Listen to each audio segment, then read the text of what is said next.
that our response to the pandemic caused more death and misery than the pandemic itself. COVID-19 cases, hospitalizations, and deaths are rising again throughout the country. The truth is, the next one could be worse. It could be more contagious or more lethal or both. Well, we'll see with regard to the pandemic, because although in some sense it is in some ways over, our reaction to it is by no means over. And part of the reason that we overreacted, I would say, so precipitously to it is that we were unprepared for such things in our naivety. And then we rushed to imitate a totalitarian society in the immediate aftermath of the pandemic emergence. And that's something that everybody should think about a lot.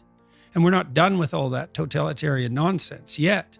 A lot of that's driven by, well, fear and naivety. I mean, 50% of Democrats in the United States believe you have a 50% chance of being hospitalized with COVID, and 25% of Republicans believe the same thing. And you can point a finger at people and laugh at their ignorance, but you should really ask, well, why is this overestimate of that magnitude, and what does that mean in relationship to policy? And I've had conversations with people advising at the highest level of government, particularly in Canada, who've told me flat out, and they're very reliable sources, that none of the COVID policy for the last year was driven by reliance on science. It's all opinion poll. And that's really pernicious because, well, who's asking the questions, and how did they set up the answer, and who's answering, and in what emotional state? And so to what degree are we led by considerations of short-term propitiation of unwarranted fear? Well, that's no way for free people to live. It certainly won't work in the long run. We're already seeing tremendous supply chain disruptions and likely the emergence of an inflationary pressure that we haven't experienced since the 1970s in the aftermath of the oil shocks. And none of that has sorted itself out yet.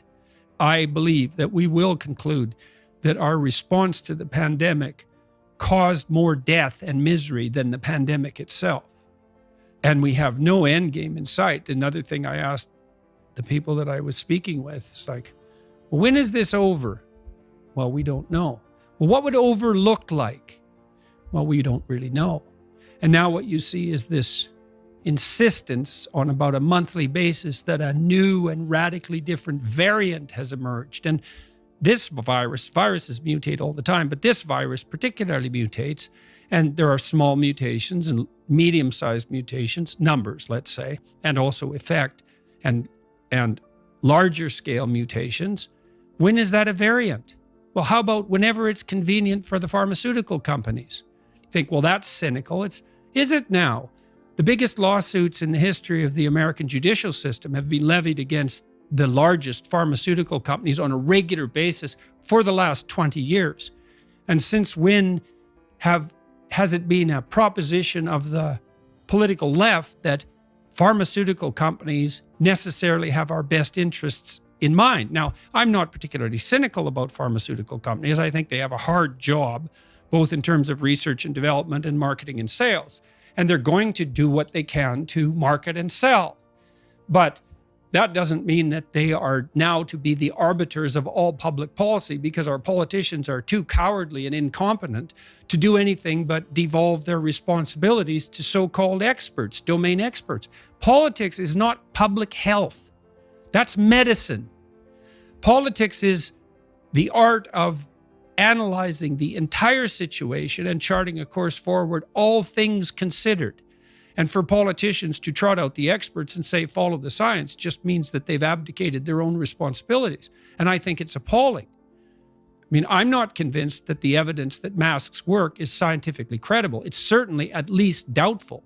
And that's just masks. I read a paper the other day suggesting that to prevent the transmission of one case of COVID, you have to lock down 1,000 people. Like, how is that justifiable?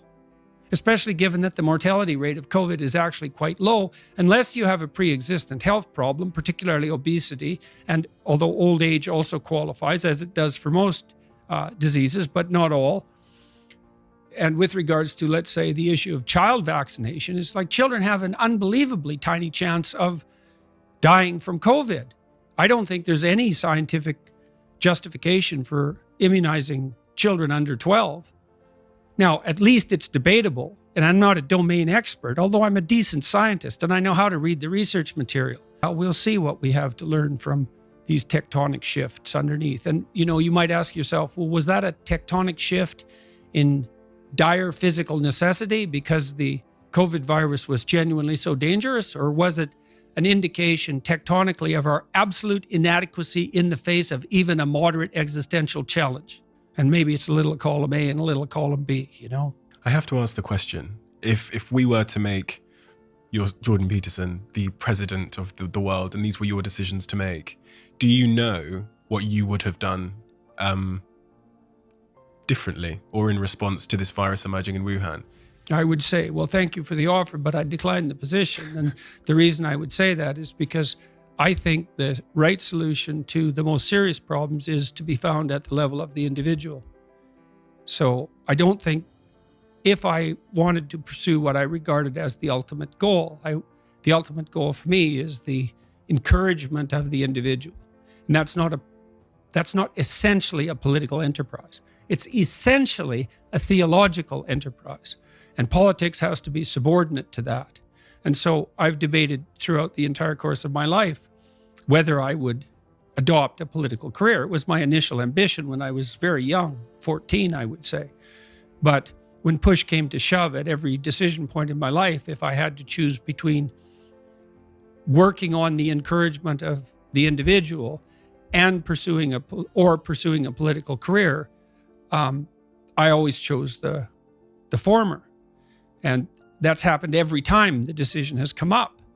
I've been approached by people in Canada to involve myself more deeply in a practical role, and also publicly as a political figure. But I'd rather do what I'm doing.